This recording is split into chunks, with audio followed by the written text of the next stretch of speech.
Imagine this. It's late, everything's quiet, and through all that darkness there's a single, lonely signal trying to cut through the noise, trying to find its way home. Today, we're going to decode that signal. These are the first words of our story. And you can almost feel it, can't you? That low hum, the crackle of static, and just the raw intensity of someone trying to send a message out into the great, empty void. And that is the question we're digging into today, because this isn't just random noise. No way. This is a message, and it's packed with emotion and meaning. So, what is it trying to tell us? Okay, let's dive in.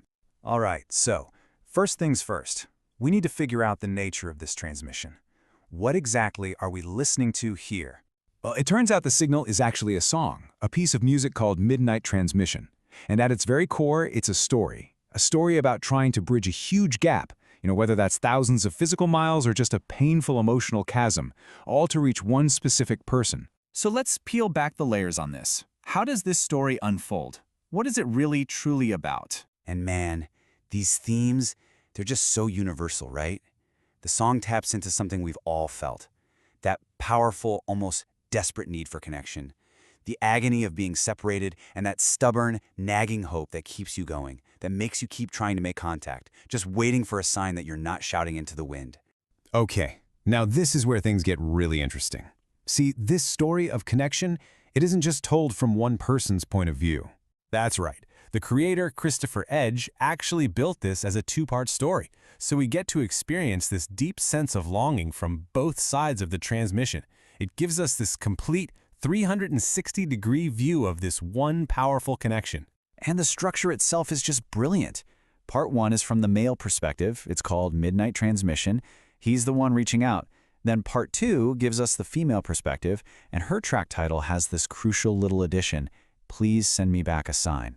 I mean, that tells you everything you need to know about where her head's at. So here's the really clever part. Even though they're sharing the same basic plea, the execution is totally different.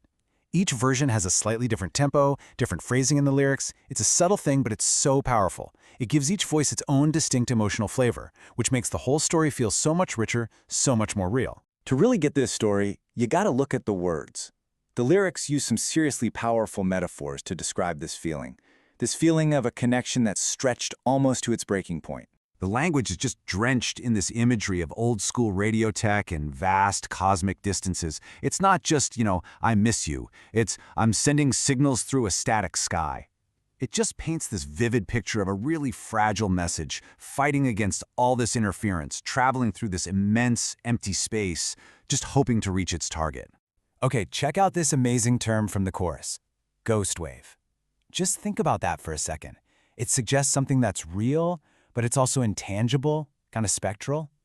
It's like this wave of communication has gotten lost. It's just floating in the intermission, as the song says, stuck somewhere between two hearts.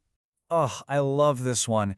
Calling someone the glitch inside my circuitry, that's such a modern and perfect metaphor. A glitch isn't some external problem, it's an error deep inside the system's core programming. It basically means this person is so baked into the sender's soul that their absence fundamentally changes how they operate. They're an unforgettable, essential piece of them. So all of this, all this effort, all this beautiful poetry, it's all building toward one single, desperate request. This spoken word part in the middle of the song is just chilling. The tone completely shifts from emotional and poetic to something stark, almost mechanical. It's the sound of a system that refuses to give up, but has absolutely no idea if it's working. And that, right there, is the gut punch. Unconfirmed delivery. All of this emotion, this hope, this energy is being poured into a total void, with zero certainty that anyone is on the other end. It is the ultimate act of vulnerability. But then, right after that cold, robotic message, you get this line, this burst of raw human faith. It's a declaration that even with the silence, even with the unconfirmed delivery, the belief in that connection and in that other person is still there. It's not shaken. And this is maybe the most important takeaway.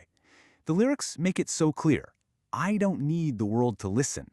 This isn't a broadcast meant for everybody. It is a deeply private, focused, intimate transmission. It has an audience of one. its only job is to find just you on the other side. So it really leaves us with this question, doesn't it? I mean, we live in a world of read receipts and instant notifications, a world where silence is almost always seen as a final answer. This song asks us to think about a different kind of communication, one that's built on pure faith, on persistence, and on the profound, difficult act of truly, truly waiting for a sign.